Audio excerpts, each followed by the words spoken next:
Good afternoon and welcome to our Mindfulness Monday session. We're so happy to have been able to continue this series throughout the spring. These sessions are a collaboration between the Office of Alumni Engagement and the University Center for Student Wellbeing. As we find ourselves living through this challenging time, meditation and mindfulness practices can be powerful ways to help us manage current stresses and uncertainties. During this session, mindfulness meditations will be taught and practiced together in hopes of providing us with a greater sense of peace and vitality. This session will focus on resilience and planning for when you are unmotivated. I'm Audrey Tierney, the Associate Director of Alumni Engagement, and I am so pleased to be joined today by my colleagues and alumni, Dr. TJ Smith and Amber Lazier of the Center for Student Wellbeing. They are more than happy to put together this program to help us all navigate these challenging times with the present pandemic. Before I introduce them, I have just a few notes in regards to the technical end of the session. Throughout the program, your microphones will be muted, but you are welcome to submit questions through the chat feature found on the toolbar at the bottom of the screen. TJ and Amber will answer questions at the end of the program as time permits. Now, a few words about my colleagues from the Center for Student Wellbeing in case this is your first time joining us. Dr. TJ Smith is a licensed clinical psychologist and has been engaged with meditation for over a decade, most recently leading meditation groups for Duquesne University students. TJ is currently the training director for Duquesne's counseling services. Amber Lazier has a background in exercise physiology and has taught yoga for 13 years and meditation for 11. Amber currently is the assistant director for recreation services and has a profound appreciation for the ecumenical approach to the mission of the university. Now I will turn our session over to Amber and TJ. Thank you, Audrey. Such a nice introduction. Welcome everybody to our presentation today on mindfulness and resilience. So we find ourselves right now in the month of March. And typically March has been a very trying month for many people. You know, we have 2020 of March was a little bit chaotic, but even before COVID-19, we've noticed that March for a lot of people has just been kind of this drag. You know, winter's ending, the first day of spring is supposed to be here, but if we're in Western Pennsylvania, sometimes the weather doesn't look exactly like spring, but it's not the excitement of the first snow of the season. So you're looking outside and it's just piles of dirty snow, trees with no leaves, and the gray sky.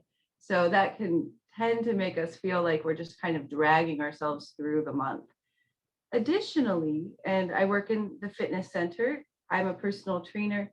One of the things that I notice is, you know, in January, everyone's really excited to start a new wellness program for themselves. They're all about it. And that steam keeps them pushing through February.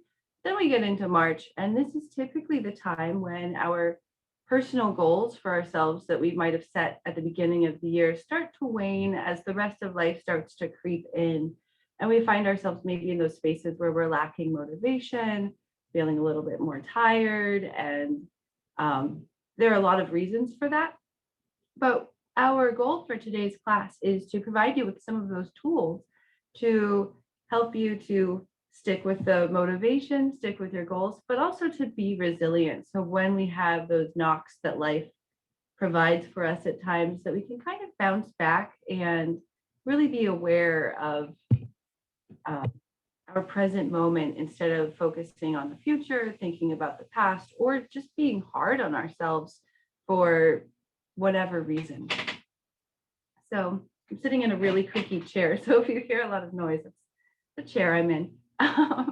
But what is resilience?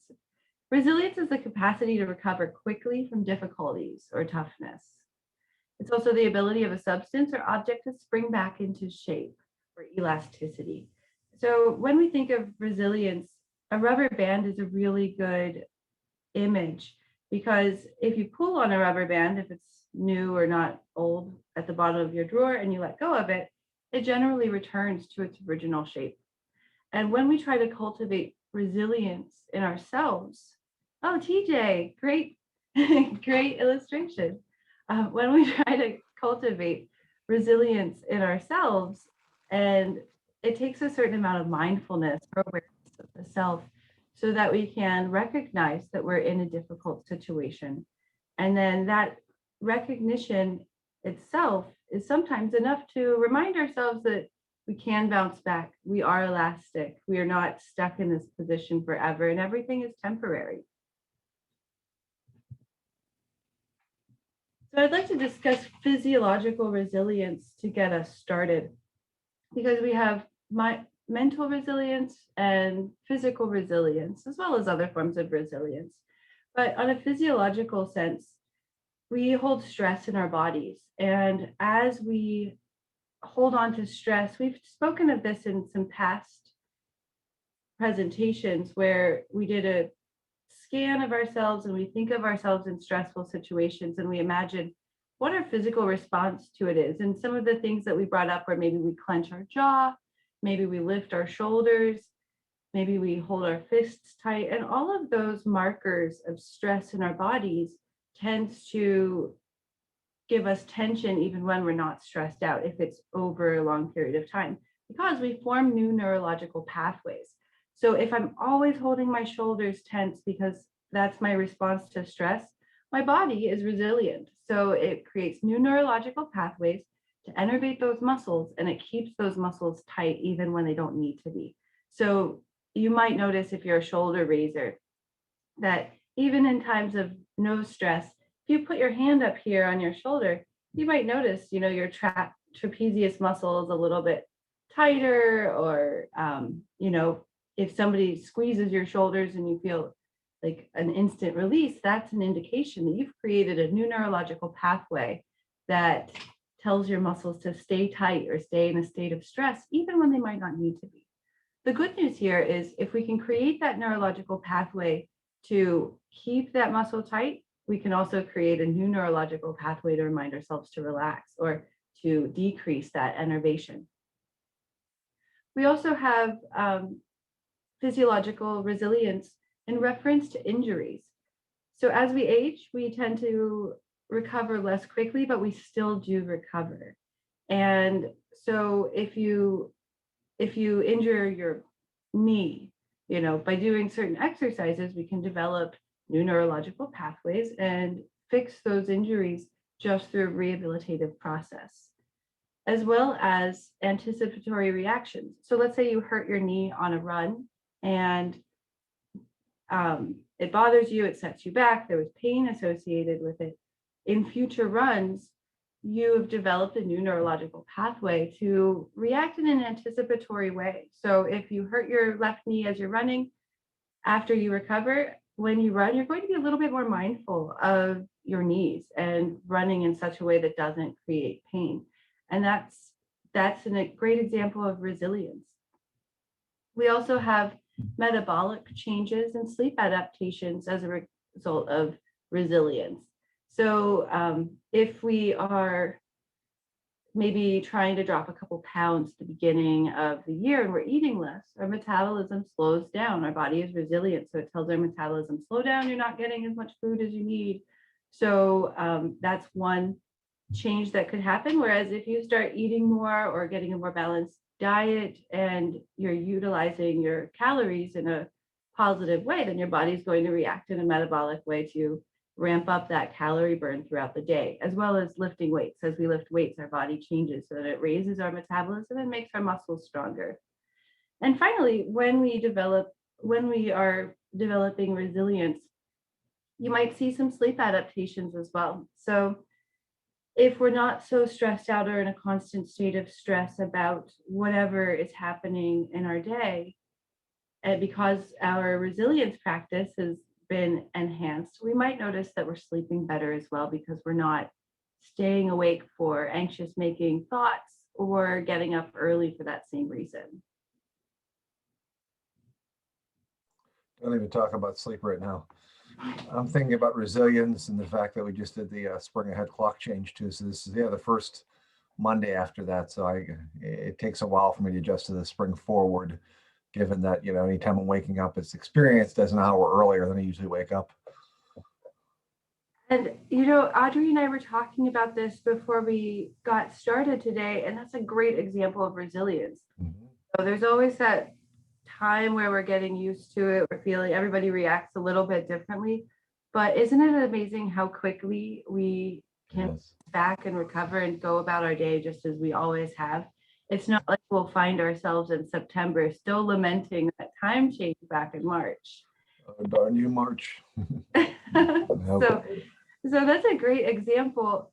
And it's also a nice way to remind ourselves that, no matter what happens time-wise or sleep-wise, we'll adapt as we need to. We're talking about as we go back into the office, there's going to be that period of time where people are reacclimatizing to the commute, But eventually, it's like it never happened. I'm not really a morning person, but I have to open the gym on Tuesdays and Thursdays, and the gym, I have to be there at like 6 o'clock in the morning.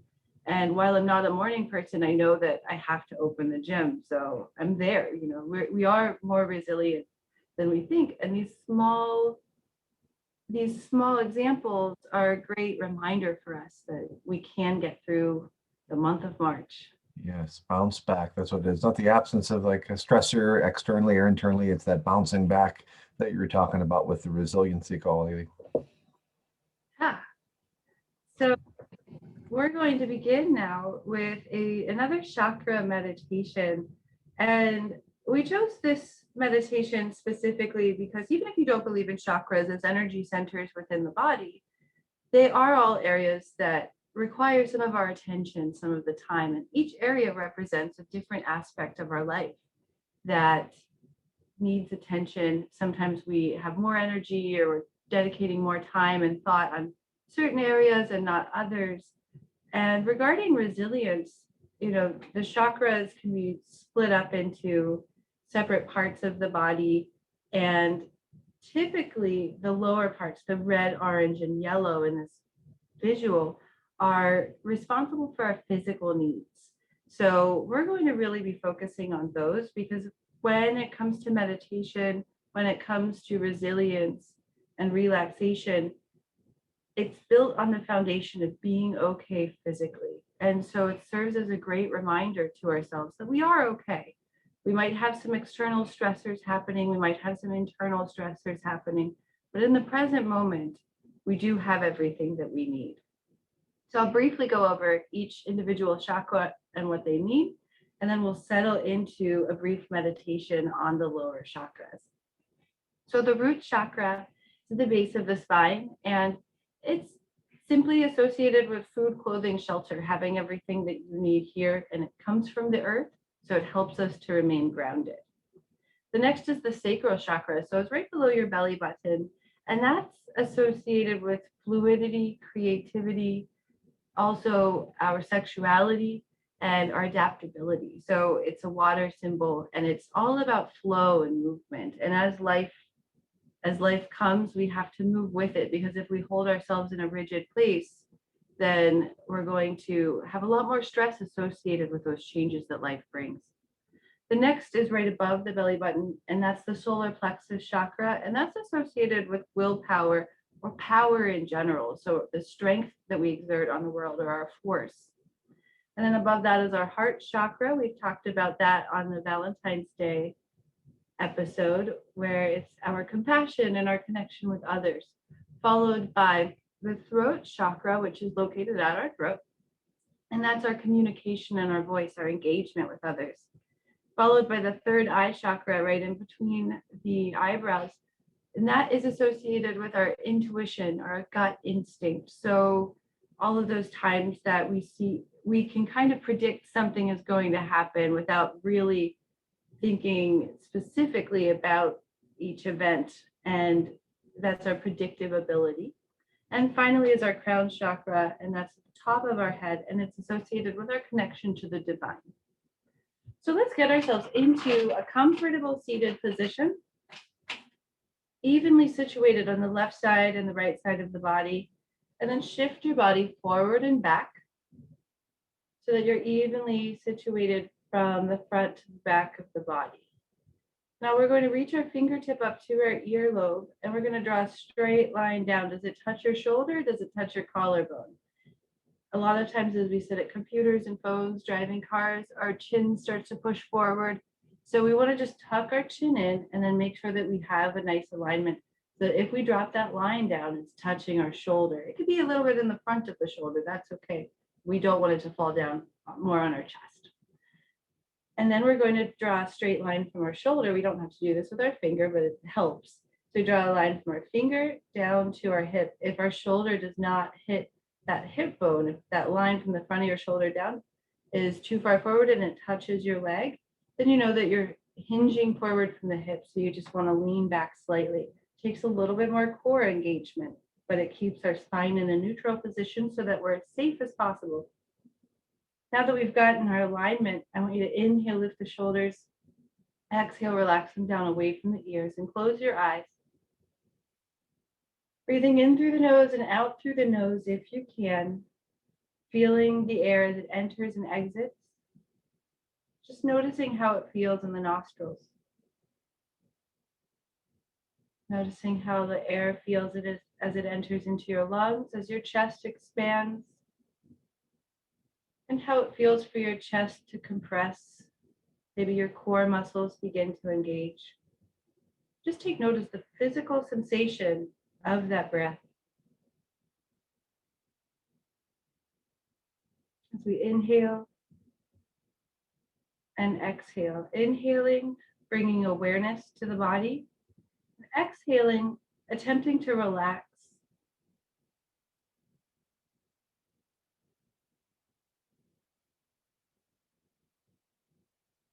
If your mind begins to wander, that's okay. Just bring it back to the breath.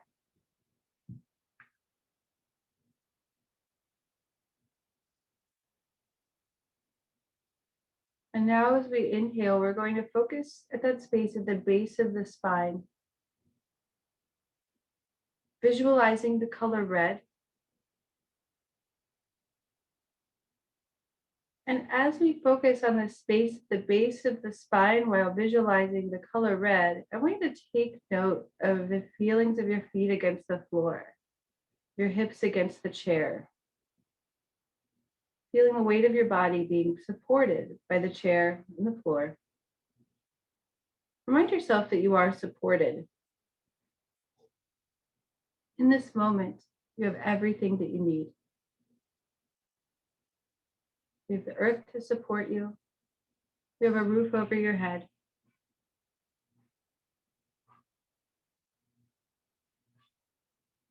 In this moment, you are supported.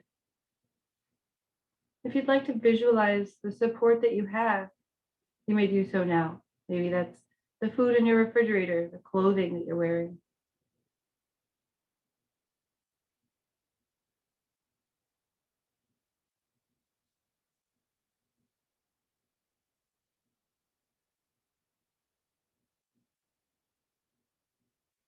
One more time as you inhale and exhale, remind yourself, I have everything that I need,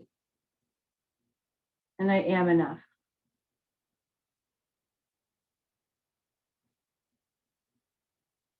I'll take a deep cleansing breath and we bring our awareness up to that space right below the navel, your lower abdominals, and we visualize the color orange as we focus on the sacral chakra. The sacral chakra is fluid. It moves. So if you visualize a leaf in a moving stream, the leaf moves with the stream. Just as that leaf moves, as the current moves, we ourselves want to remain adaptable as we move with the current of life. As you breathe into this space, focusing on the color orange, repeat the phrase in your mind, I am resilient. I can move with the current.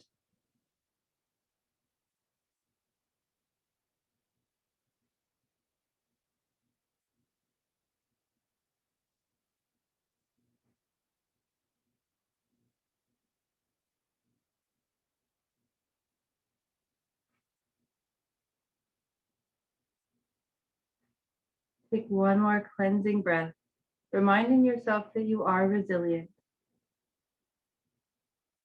And we'll move our awareness up right above the navel, right at the base of our ribs, to the solar plexus chakra as we visualize the color yellow. Focus on the space as you breathe. Remind yourself that I have power. I have the power to move, but I also have the power to hold back.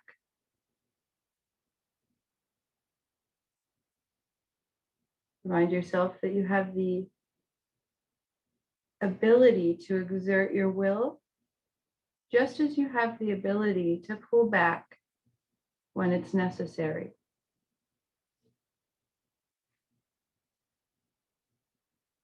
Bringing mindfulness to the solar plexus is a great reminder. Sometimes we need to exert our will forward, and others we need to pull back. And bringing that mindfulness to the situation allows us the ability to make that decision of what is best for the current situation.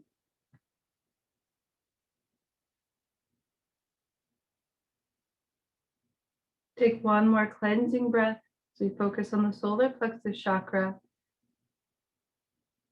And remind ourselves that we have power.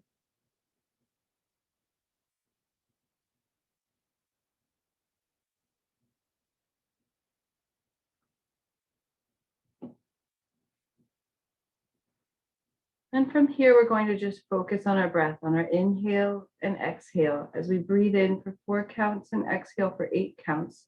Let's inhale 1, 2, 3, 4, and exhale 8, 7, 6, 5, 4, 3, 2, 1. Big breath in 1, 2, 3, 4, and exhale 8, 7, 6, 5, 4, 3, 2, 1. And when you're ready, you take in the sensations of the space around you. Begin to move your fingers and toes. Thank yourself for bringing focus to these areas of your life. And you may open your eyes.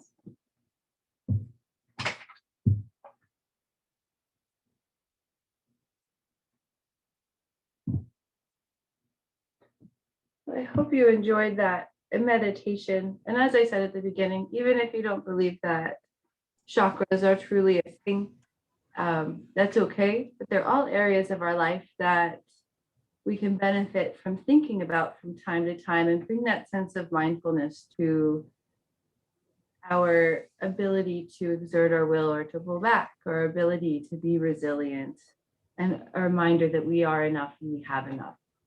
Yeah, those themes are such being part of human, sort of the needing of the foundational resources, exerting our will versus when to sort of move with something. Those are pretty universal. Yeah. And I always, like the presentations and the transitions here too. I think we're always trying to present in a way that's, body, mind, and spirit in a very Duquesneable way. Everything that's body is mind, everything that's mind is body. So I think when we're thinking about resilience, it's always nice to think about that in those 3 different parts. We're going to switch more to talking about the, mindfulness and mind and resilience, more the mental space. Drawing right off of what Amber was saying about resilience. When I think about resilience, one of the biggest thing I think about is, something happens. It's a stressor, maybe it's external, maybe it's even an internal stressor, something's going on, it's a challenge. And then it's, one, how do we absorb or contain or sort of be with that stressor in a way that's flexible? So I always think of like a tuning fork. When you hit a tuning fork, it sort of resonates and then it eventually stops. And in a way, I think, when we're sort of have different well-being practices and we're in a good place, our being absorbs, the shock of the challenge in a way where it does resonate. We may be sad, we may be anxious, we may be upset, but then it doesn't intensify, it doesn't exaggerate. whatever the challenge is. That's one thing to be, thinking about throughout this is when we're talking about resilience, it is that kind of that capability to absorb without exaggerating. So to be with and recognizing what we're feeling, what's going on, but then we're not, sort of contributing to making the situation worse. And that's the second part would be the response. So it's absorbing and responding. So when we do find that there is that sort of brief resignation that we're feeling after encountering a challenge, then we can sort of take care and respond to whatever we're feeling. We can respond in a way that kind of helps ourselves to do better and to move forward. So one model I'm going to look at would be the internal family systems therapy model by Richard Schwartz. There's a bunch of different ways to think about resilience. The reason I thought about it from this perspective is because it's interesting to me, to tell you the truth. And I think it really does help us to think about resilience in a unique way, and a way that's particularly can incorporate mindfulness and meditation too. So the cool thing about internal family systems is it's just as it sounds. So when we think about our mind is like a big family system. So a lot of the times when we think about our lives, we think about I like this, I like that, I'm upset, I'm angry, I'm happy. We sort of talk about the I. However, a lot of times we can imagine our mind as a bunch of different competing I's, what we would call parts in this system. There's a bunch of different parts that are bouncing around in your head, some trying to make things better, some inadvertently making things worse. So it's kind of like a family, not a family with a mom, a dad, and a child, but a family in the sense that there's a big group of different parts that sometimes work well together and sometimes don't work well together. And that's what I was thinking about with that reverberation there too. Sort of when there's a challenge, that sometimes the system, all those parts are not in balance and not in harmony, and it makes whatever the challenge is much difficult, which would be sort of an unresilience. Other times they can work together in harmony and balance, and they can sort of exact some sort of balance, which would be more resilient. All right, so within this system, there's three parts: managers, firefighters, and exiles. So these are the three different kinds of parts. You could have, 10 or 12 different parts, just if you want to put a number on it, but they usually can be categorized as a manager, a firefighter, and exiles. So in saying this too, I encourage you to think about your own parts, to think, okay, is that part going to be a manager? Is that part a firefighter, or is that part an exile? And even to sort of make a little bit more clear what I mean by part is, there's a part that I'm presenting today too. It's TJ, the presenter, the professional. I'm dressed professionally.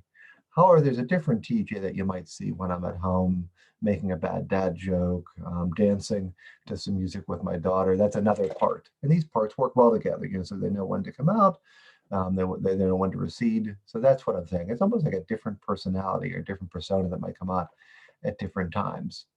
So within this system, managers are parts that control difficult emotions.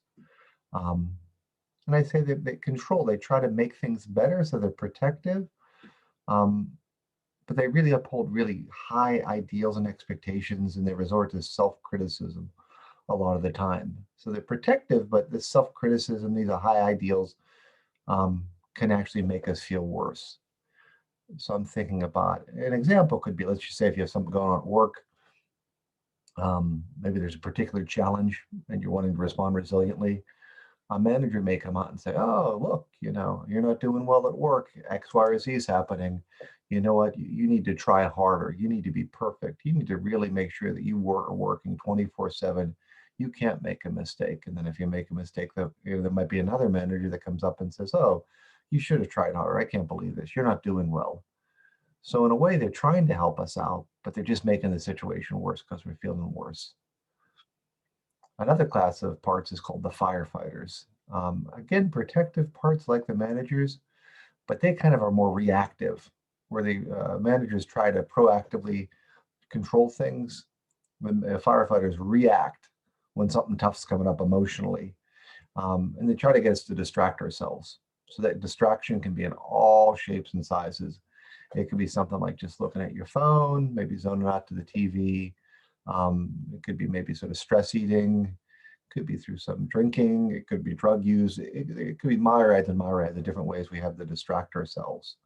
So again, right now, they're trying to really help to soothe us and to distract us from a challenging emotion we may have, when there's something going on difficult in our lives. But the problem is that they can create more problems. And these two protective parts, these managers and firefighters, a lot of times they're at odds with each other.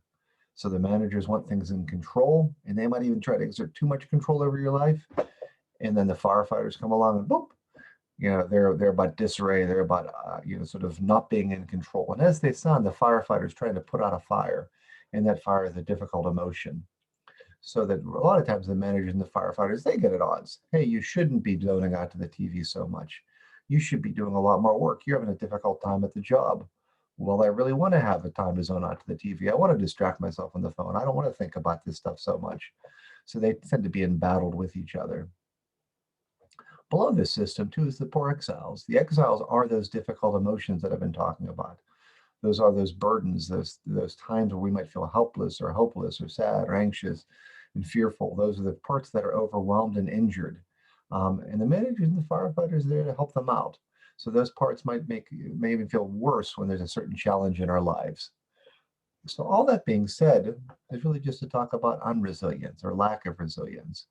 So what happens is when there's a challenge in our lives, our managers might resort to self-criticism, firefighters might resort to escapism, our managers and firefighters might be in conflict. You should do this. No, I don't want to do this. And all the while, those exiles, those overwhelmed and alone parts just feel all the worse. And that's that reverberation. That's how the system can reverberate and make whatever the challenge is much, much worse. And then we tend to react rather than respond to the challenge.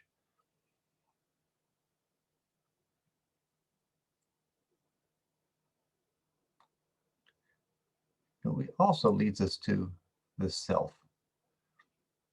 And the self is something that is greater than the whole of the sum of the parts. It is the whole.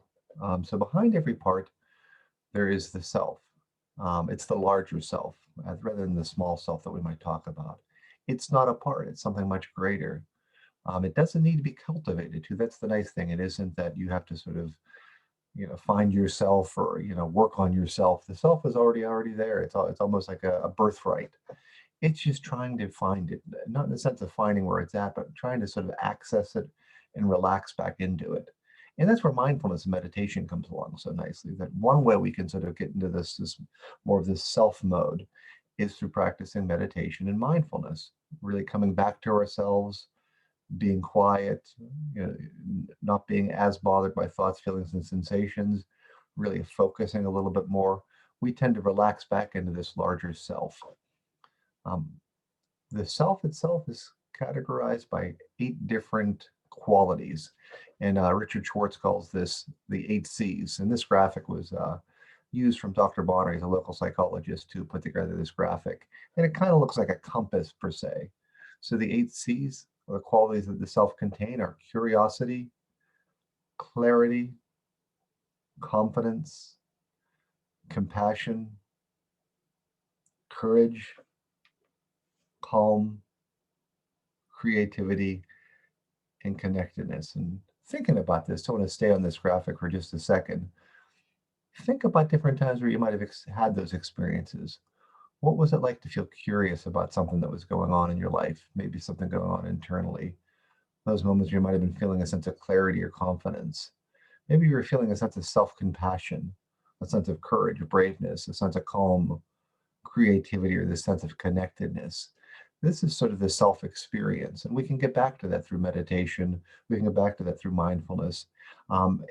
It can be seen almost like the sun. So like on a day like today, many times there's clouds going in front of the sun. Those clouds can be the different parts or feelings battling each other, or really sort of making the moment difficult, where the self resides behind those clouds. So it's just sort of finding a way to access the self, having those clouds move for that moment.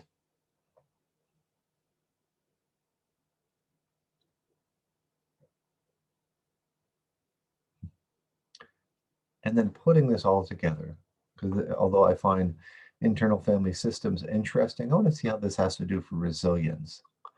So the self, you can think of that as the eye in the storm. And there's that double meaning. The eye of the storm usually is a place of calm amidst the storm going on around us. And the eye is the eye, it's the self. So whenever we have a challenge and we want to maintain resilience, we can kind of access and try to relax back into the I. And this I keeps us sturdy and calm. So the first thing I want you to do would be to, think about this, when you might encounter a stressor going forth, or even right now for a little bit. Try to recognize your managers. What are your common managers that you have going on in your mind? Again, the managers are those protective parts that might try to over control or over inhibit you. They might be sort of the perfectionistic parts, the internal critics, the things that want everything orderly. So it's time to get to know those different managers, those ones who might try to help, but try to help by controlling a little too much. Another thing is to recognize the firefighters. What is your way of escapism? Is it going on the phone? Is it going on the TV? Is it just zoning out?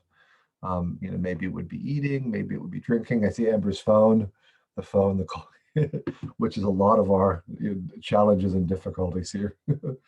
So it's getting to know those firefighters. And just like the managers, it's not getting to know them so we can say there's something wrong with them. They're trying to protect us. They're trying to help. It's getting to know them so we can recognize them when they're coming out and so that we don't just react in a certain way. Because far too often when there's that stressor, we just react by telling ourselves we should have done better, we should have done this, or we might just sort of escape, by watching TV or something. So this is nothing wrong with watching TV or playing with a phone. It's trying to respond with those methods rather than just having a knee-jerk reaction. The second cool thing that's cool about this system is you can start to thank those protective parts for helping. Yeah, when I'm trying to, hold a high ideal, I'm trying to keep stuff together maybe at work. So you might even say, thanks for doing that. I appreciate you trying to protect me. I appreciate you trying to, zone out so I don't have to get so sad. Or I appreciate you trying to over control so I don't have to get so anxious. However, it ain't helping. So that's where you can even ask that part to stand back and for some space. The biggest thing here we have would be then the care that we can offer. So that's it. When we were practicing meditation and mindfulness, when we're really coming into a self position there, we can offer all of our parts, the protectors and the exiles, whatever they need at that moment. And we could even just ask them what they need and then try to offer that from this self-led position. That could be something like a curiosity. Well, why is this upsetting you so much? Clarity. Well, I see what you want to do right here. I get what we need. Confidence that you can move through this challenge. Compassion. Oh yeah, it's difficult that you're going through this. I'm feeling so bad right now because of this challenge. Courage that I can face the challenge and move through it. Calm, a sense of peace and really groundedness that this is difficult, but it will get better. Creativity, sort of thinking creatively about the challenge you have and finding unique solutions. And then connectedness, that you have people that you can connect you to that can help you out. So when you offer those sort of qualities to these different positions that are struggling, you end up absorbing a lot of that negativity, but then you also end up responding and caring for yourself, almost like you're a parent to yourself, almost like you're sort of that inner wise teacher that you can offer. And in a way that gives us a sense of resilience, no matter what we encounter, and also provides us a way to be self-led, that we can utilize the self to really help take care of ourselves, but to move us to a place where we'd rather be. I appreciate that you acknowledge that also, like with these firefighters and these escapisms, that sometimes there's nothing wrong with it, right? Yes. Certain things to relax and bring us down a level, or a hard day of work. I just want to sit down and watch some TikTok or what have you. I think though, would you consider it an act of resilience of just knowing when to pull back from those things? Like, Yeah. like this has served me, but now it's time to return.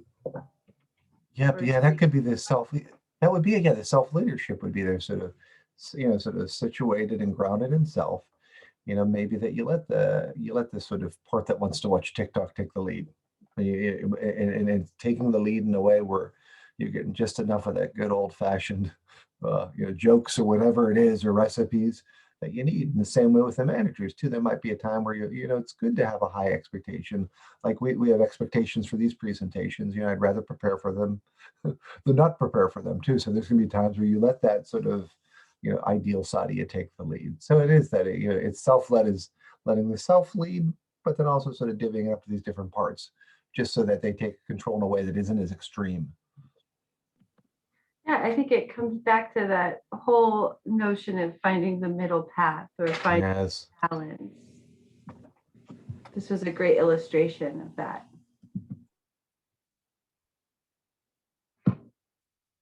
So as TJ discussed, the internal family systems, it gives us a tool to recognize, what is happening internally. And instead of just feeling or moving with a swirl of emotions and not considering it, now we have a few tools that we can use to just be aware of some of our internal thoughts and criticisms, or we might not have noticed that, that hour we spend every day just scrolling might be a form of escapism or something of that nature. So when we are trying to create a sense of resilience in our daily life, it is important that we do bring to that a sense of mindfulness or grounding of ourselves. So we've included a few of these practices on this slide, but the first one, and it's first because everything else falls within this, but it's to find a state of presence. What do I feel right now? Where do I feel that right now? What's happening right now? Am I thinking about the past still? Am I worrying about the future?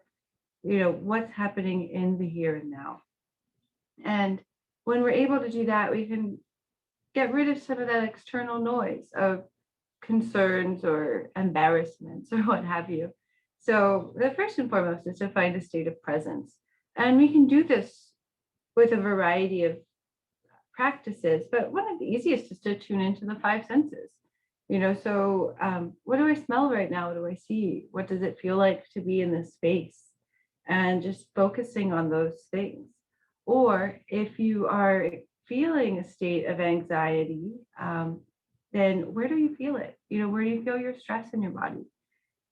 Are you a shoulder raiser? Do you feel tension in the shoulder? Or maybe you feel just a general tightness in your torso? Just tuning in to say, this is where I feel it. This is what this feels like. And giving it a name is a great tool to use when we're experiencing some of those more stressful things in our lives.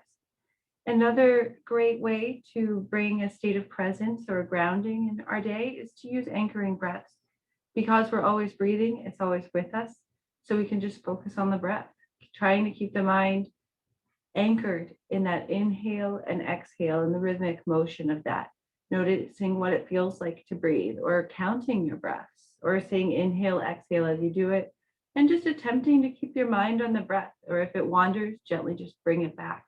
And that gives us a little bit of an eye in the storm, perhaps, TJ, good pun on that.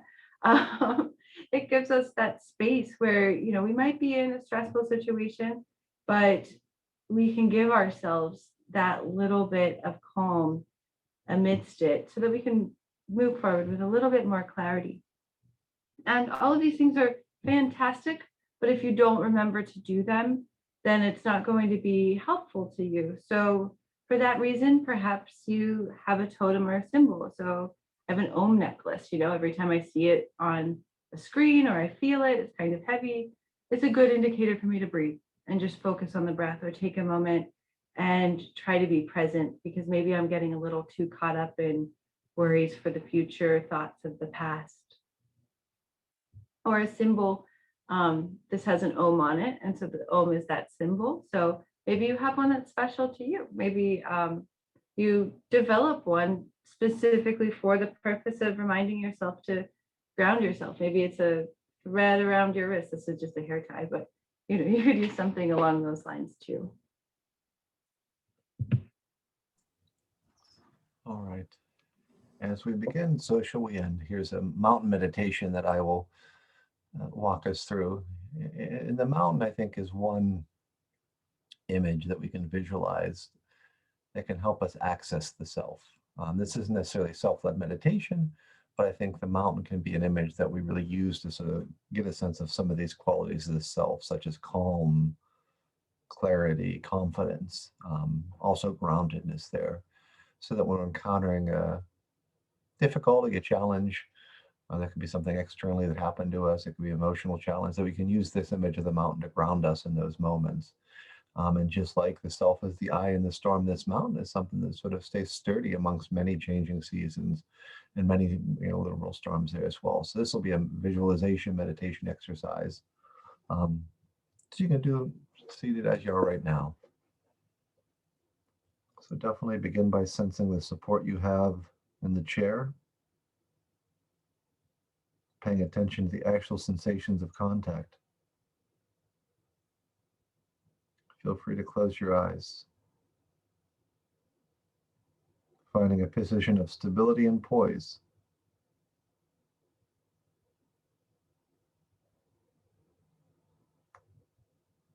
Upper body balanced over your hips and shoulders in a comfortable but alert position. Hands on your lap and knees. Arms hanging by their own weight,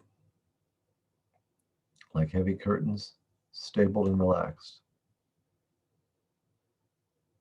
Actually sensing into your body, feeling your feet, legs, hips, lower and upper body, arms, shoulders, neck, and head. And when you are ready, allowing your eyes to close even deeper and more comfortably, and to bring awareness to your breath. The actual physical sensations, feeling each breath as it comes in and goes out, letting the breath be just like it is, without trying to change or regulate it in any way. Allowing it to flow easily and naturally with its own rhythm and pace, knowing you're breathing perfectly well right now, nothing for you to do.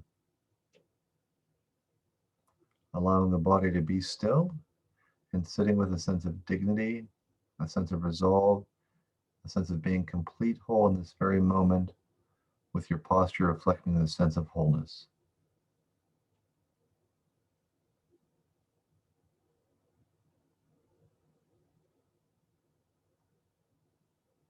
As you sit here, let an image form in your mind's eye of the most magnificent or beautiful mountain you know or have seen or even can just imagine, letting it come gradually into greater focus.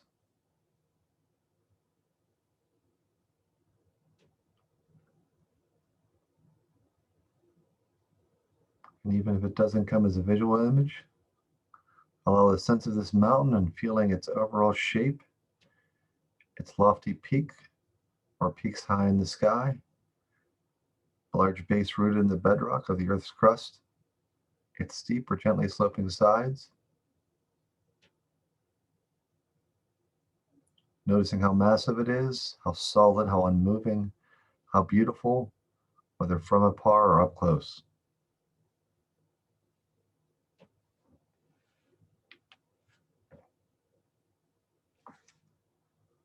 Perhaps your mountain has a snow blanketing its top and trees reaching down to the base, or rugged granite sides. There may be streams and waterfalls cascading down the slopes.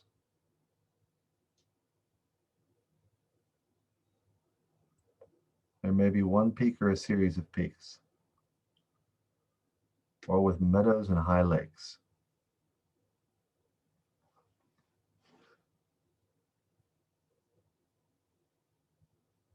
Observing it, noticing its qualities, and when you feel ready, see if you can bring the mountain into your body, sitting here so that your body and the mountain in your mind's eye become one as you sit here. You share in the massiveness and stillness and the majesty of this moment. You become the mountain.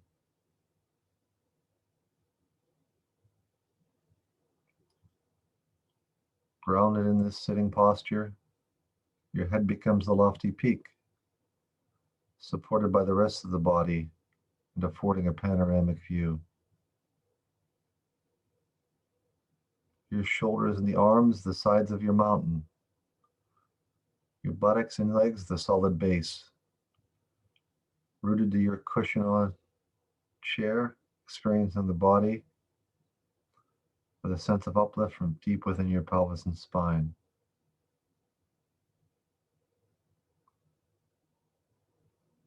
With each breath as you continue sitting,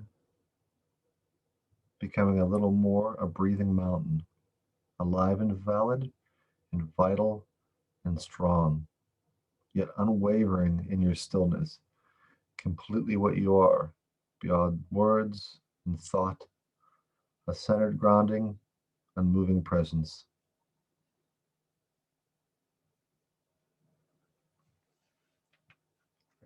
As you sit here, become aware of the fact that as the sun travels across the sky, the light and the shades are changing, virtually moment by moment in the mountain stillness. The surface teems with life and activity. Streams, melting snow, waterfalls, plants, and wildlife. As a mountain sits, seeing and feeling how the night follows day and day follows night, the bright warming sun followed by the cool night, with the sky studded with stars, and then the gradual dawning of new day again. Through it all, the mountain just sits, experiencing change in each moment, constantly changing, yet always just being itself. It remains still as the seasons flow into one another, and as the weather changes moment by moment, day by day, calmness abiding in all change.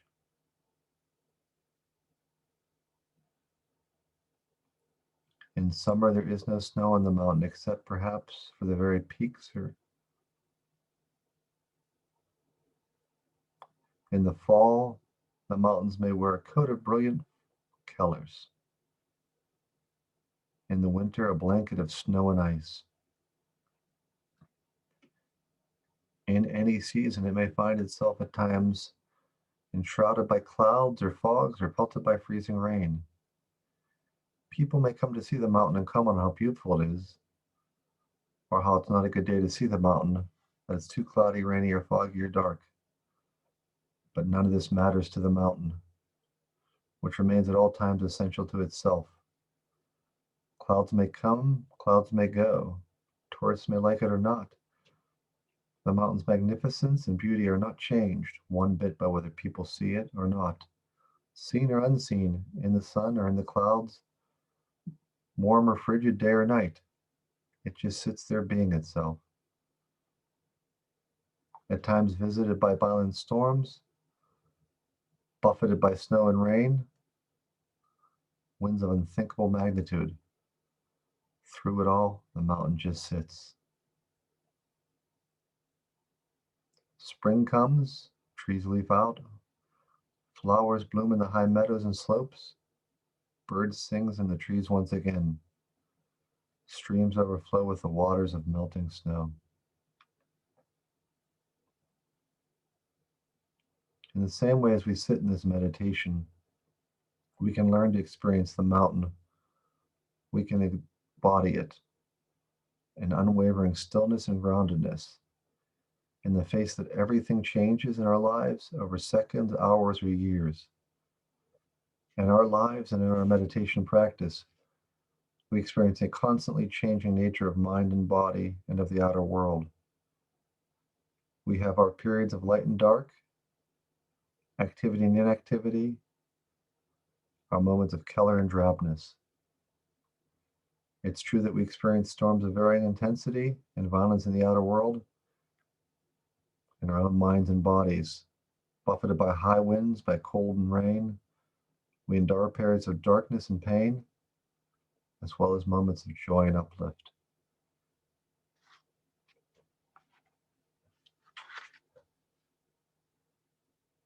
So if you really resonate with this image of the mountain, you can link up with its strength and stability and adopt it for your own.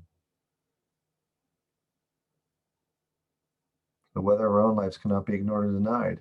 It can be encountered and honored, felt and known for what it is, and held in awareness. And in holding it in this way, we come to know a deeper level of silence and stillness.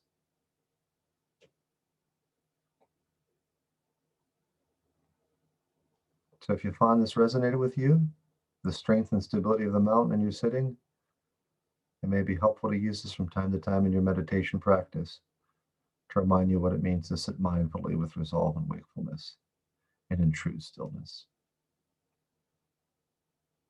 And when you've taken in that image, that felt sense of stillness and groundedness, feel free to open up your eyes.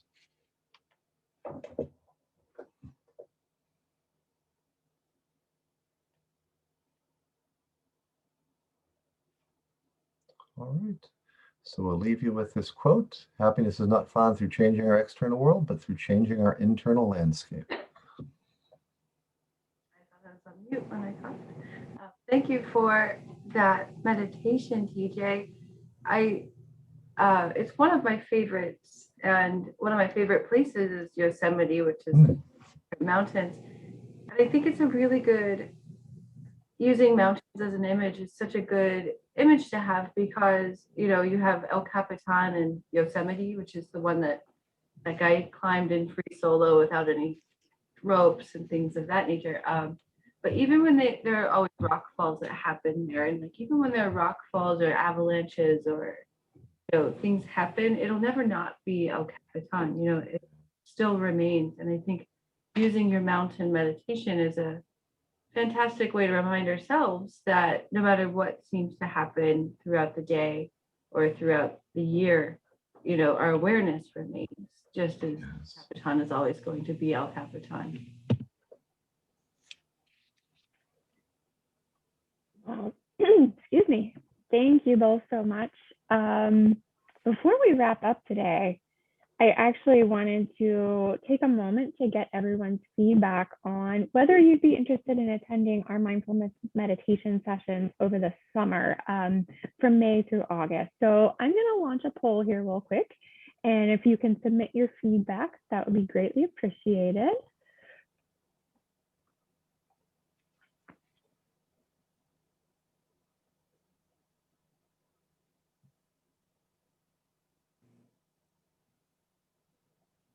And while we're doing that, I don't see any questions coming in through the chat. And we'll go ahead and end this poll.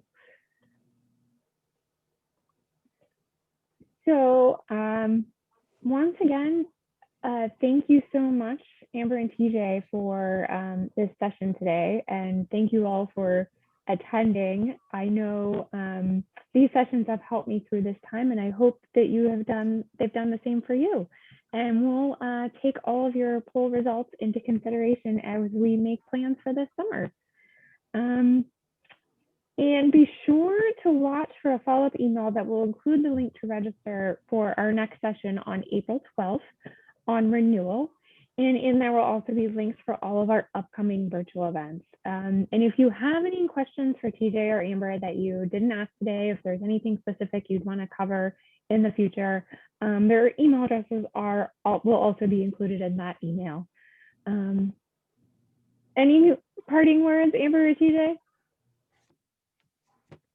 I'm grateful for all of you being here on such a regular basis. This has been a really great program, also for me, to do further research on mindfulness and meditation and different meditation practices, and to just take that space for myself to think about those things.